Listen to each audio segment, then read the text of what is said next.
ओम शांति।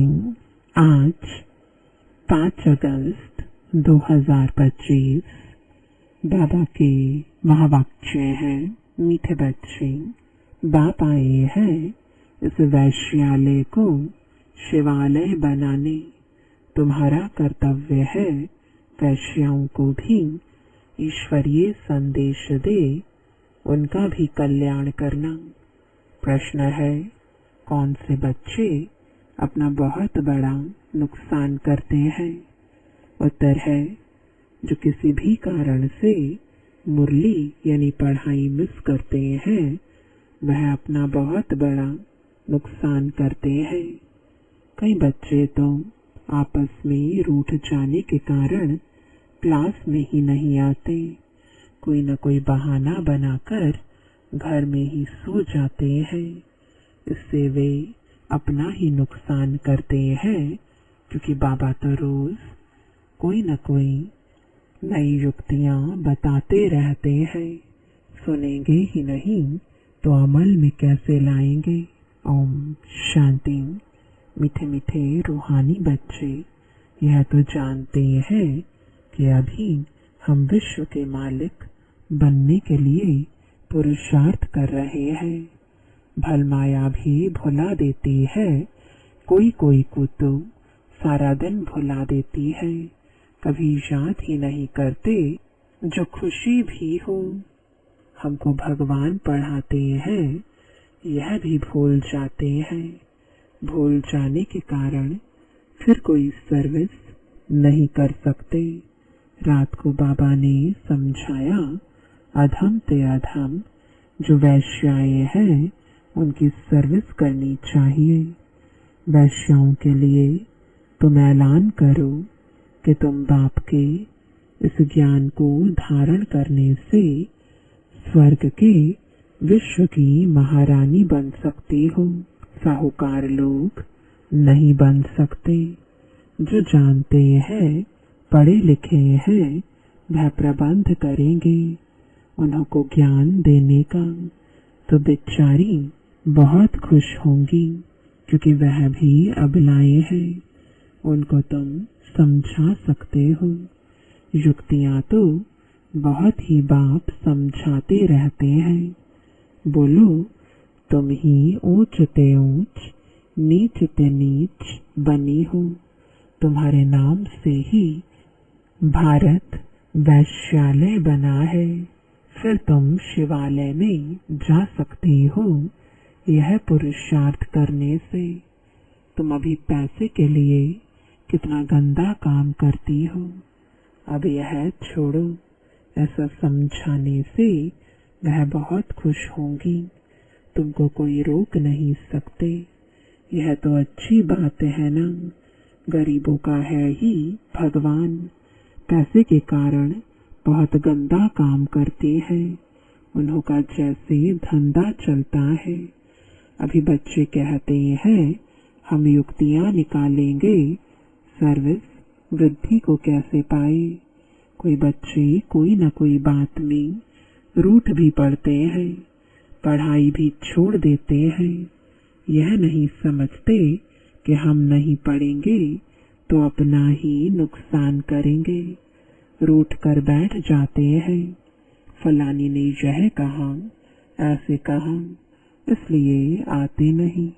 हफ्ते में एक बार मुश्किल आते हैं। बाबा तो मुरलियों में कभी क्या राय कभी क्या राय देते रहते हैं। मुरली सुनना तो चाहिए ना। क्लास में जब आएंगे तो सुनेंगे। ऐसे बहुत हैं, कारणे अकारणे बहाना बनाए सो जाएंगे। अच्छा, आज नहीं जाते हैं। अरे बाबा ऐसी अच्छी अच्छी पॉइंट्स सुनाते हैं। सर्विस करेंगे तो उच्च पद भी पाएंगे। यह तो है पढ़ाई। बनारस हिंदू यूनिवर्सिटी आदि में शास्त्र बहुत पढ़ते हैं। दूसरा कोई धंधा नहीं होगा तो बस शास्त्र कंठ कर सत्संग शुरू कर देते हैं। उनमें उद्देश्य आदि तो कुछ है नहीं, इस पढ़ाई से तो सबका बेड़ा पार होता है। तो तुम बच्चों को ऐसे ऐसे अधम की सर्विस करनी है। साहूकार लोग जब देखेंगे यहाँ ऐसे ऐसे आते हैं तो उनके आने की दिल नहीं होगी। देह अभिमान है ना, उनको लज्जा आएगी। अच्छा, तो उनका एक अलग स्कूल खोल लो। वह पढ़ाई तो है पाई पैसे की, शरीर निर्वाह अर्थ यह तो है 21 जन्मों के लिए। कितनों का कल्याण हो जाएगा। अक्सर करके माताएं भी पूछती हैं कि बाबा घर में गीता पाठशाला खोले। उन्हों को ईश्वरीय सेवा का शौक रहता है। पुरुष लोग तो इधर उधर क्लब आदि में घूमते रहते हैं। साहूकारों के लिए तो यहाँ ही स्वर्ग है, कितने फैशन आदि करते रहते हैं। लेकिन देवताओं की तो नेचुरल ब्यूटी देखो कैसी है, कितना फर्क है। वैसे यहाँ तुमको सच सुनाया जाता है तो कितने थोड़े आते हैं, सो भी गरीब उस तरफ झट चले जाते हैं। वहाँ भी श्रृंगार आदि करके जाते हैं। गुरु लोग सगाई भी कराते हैं। यहाँ किसकी सगाई कराई जाती है तो भी बचाने के लिए। काम चिता पर चढ़ने से बच जाए, ज्ञान चिता पर बैठ पदम भाग्यशाली बन जाए। माँ बाप को कहते हैं यह बर्बादी का धंधा छोड़ चलो स्वर्ग में, तो कहते हैं क्या करें, यह दुनिया वाले हमारे ऊपर बिगड़ेंगे कि कुल का नाम बदनाम करते हैं। शादी न कराना कायदे के बरखिलाफ है। लोक लाज कुल की मर्यादा छोड़ते नहीं है। भक्ति मार्ग में गाते हैं मेरा तो एक दूसरा न कोई। मीरा के भी गीत है। फीमेल्स में नंबर 1 भक्तन मीरा, मेल्स में नारद गाया हुआ है। नारद की भी कहानी है ना। तुमको कोई नया आदमी कहे मैं लक्ष्मी को वर सकता हूँ तो बोलो अपने को देखो लायक हो, पवित्र सर्वगुण संपन्न हो। यह तो विकारी पतित दुनिया है। बाप आए हैं उनसे निकाल पावन बनाने। पावन बनो तब तो लक्ष्मी को वरने के लायक बन सकेंगे। यह बाबा के पास आते हैं, प्रतिज्ञा करते, फिर घर में जाकर विकार में गिरते हैं। ऐसे ऐसे समाचार आते हैं। बाबा कहते हैं ऐसे ऐसे को जो ब्राह्मणी ले आती है उनके ऊपर भी असर पड़ जाता है। इंद्र सभा की कहानी भी है ना, तो ले आने वाले पर भी दंड पड़ जाता है। बाबा ब्राह्मणियों को हमेशा कहते हैं कच्चे कच्चे को मत ले आओ, तुम्हारी अवस्था भी गिर पड़ेगी क्योंकि बेकायदे ले आए। वास्तव में ब्राह्मणी बनना है बहुत सहज, 10-15 दिन में बन सकती है। बाबा किसको भी समझाने की बहुत सहज युक्ति बताते हैं।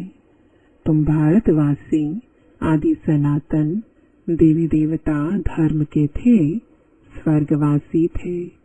अब नर्कवासी हो, फिर स्वर्गवासी बनना है तो यह विकार छोड़ो। सिर्फ बाप को याद करो तो विकर्म विनाश हो जाए। कितना सहज है, परंतु कोई बिल्कुल समझते नहीं है। खुद ही नहीं समझते तो औरों को क्या समझाएंगे। वानप्रस्थ अवस्था में भी मोह की रग जाती रहती है। आजकल वानप्रस्थ अवस्था में इतने नहीं जाते हैं, तम प्रधान है ना, यहाँ ही फंसे रहते हैं। आगे वानप्रस्थियों के बड़े बड़े आश्रम थे, आजकल इतने नहीं है। 80-90 के हो जाते तो भी घर को नहीं छोड़ते, समझते ही नहीं कि वाणी से परे जाना है, अब ईश्वर को याद करना है। भगवान कौन है यह सब नहीं जानते, सर्वव्यापी कह देते तो याद किसको करे। यह भी नहीं समझते कि हम पुजारी हैं, बाप तो तुमको पुजारी से पूज्य बनाते हैं, सो भी 21 जन्मों के लिए। इसके लिए पुरुषार्थ तो करना पड़ेगा। बाबा ने समझाया है, यह पुरानी दुनिया तो खत्म होनी है, अभी हमको जाना है घर। बस यही तात रहे, वहाँ क्रिमिनल बात होती ही नहीं। बाप आकर उस पवित्र दुनिया के लिए तैयारी कराते हैं। सर्वसेवल लाडले बच्चों को तो नैनों पर बिठाकर ले जाते हैं, तो अधमों का उद्धार करने के लिए बहादुरी चाहिए। उस गवर्नमेंट में तो बड़े बड़े झुंड होते हैं, टिप टॉप हो जाते हैं पढ़े लिखे। यहाँ तो कई गरीब साधारण है, उनको बाप बैठ इतना ऊंच उठाते हैं। चलन भी बड़ी रॉयल चाहिए। भगवान पढ़ाते हैं, उस पढ़ाई में कोई बड़ा इम्तिहान पास करते हैं तो कितना टिप टॉप हो जाते हैं। यहाँ तो बाप गरीब निवाज है, गरीब ही कुछ न कुछ भेज देते हैं। 1-2 रुपए का भी मनी ऑर्डर भेज देते हैं। बाप कहते हैं, तुम तो महान भाग्यशाली हो, रिटर्न में बहुत मिल जाता है। यह भी कोई नई बात नहीं, साक्षी हो ड्रामा देखते हैं। बाप कहते हैं, बच्चे अच्छी रीति पढ़ो, यह ईश्वरीय यज्ञ है, जो चाहे सो लो, लेकिन यहाँ लेंगे तो वहाँ कम हो जाएगा।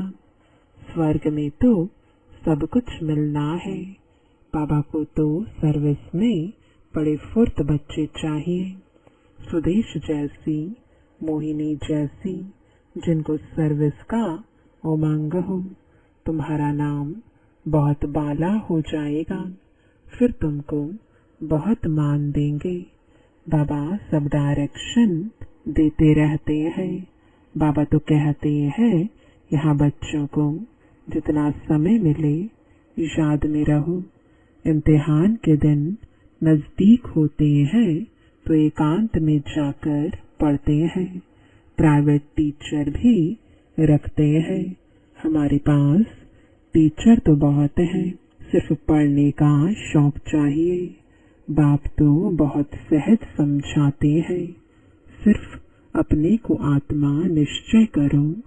यह शरीर तो विनाशी है, तुम आत्मा अविनाशी हो। यह ज्ञान एक ही बार मिलता है, फिर सतयुग से लेकर कलयुग अंत तक किसको मिलता ही नहीं, तुमको ही मिलता है। हम आत्मा है, यह तो पक्का निश्चय कर लो। बाप से हमको वर्षा मिलता है, बाप की याद से ही विकर्म विनाश होंगे। बस यह अंदर रटते रहे तो भी बहुत कल्याण हो सकता है, परंतु चार्ट रखते ही नहीं, लिखते लिखते फिर थक जाते हैं। बाबा बहुत सहज कर बतलाते हैं। हम आत्मा सत प्रधान थी, अब तमो प्रधान बनी हूँ। अब बाप कहते हैं, मुझे याद करो तो सतो प्रधान बन जाएंगे। कितना सहज है, फिर भी भूल जाते हैं। जितना समय बैठो अपने को आत्मा समझो। मैं आत्मा बाबा का बच्चा हूँ। बाप को याद करने से स्वर्ग की बादशाही मिलेगी। बाप को याद करने से आधा कल्प के पाप भस्म हो जाएंगे। कितना सहज युक्ति बतलाते हैं। सब बच्चे सुन रहे हैं। यह बाबा खुद भी प्रैक्टिस करते हैं तब तो सिखाते हैं ना। मैं बाबा का रथ हूँ, बाबा मुझे खिलाते हैं। तुम बच्चे भी ऐसे समझो। शिव बाबा को याद करते रहो तो कितना फायदा हो जाए, परंतु भूल जाते हैं। बहुत सहज है। धंधे में कोई ग्राहक नहीं है तो याद में बैठ जाओ। मैं आत्मा हूँ, बाबा को याद करना है। बीमारी में भी याद कर सकते हो।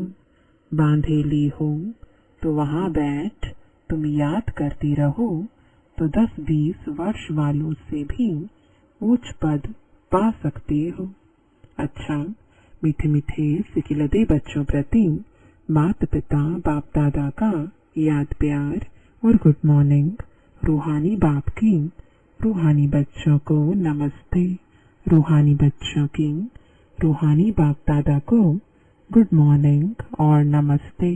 धारणा के लिए मुख्य सार है। पहला, सर्विस में बहुत बहुत फुर्त बनना है। जितना समय मिले एकांत में बैठ बाप को याद करना है।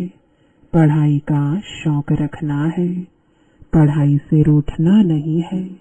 दूसरा, अपनी चलन बहुत बहुत रॉयल रखनी है। बस अब घर जाना है, पुरानी दुनिया खत्म होनी है, इसलिए मोह की रगें तोड़ देनी है। वानप्रस्थ यानी वाणी से परे अवस्था में रहने का अभ्यास करना है। अधमों का भी उद्धार करने की सेवा करनी है।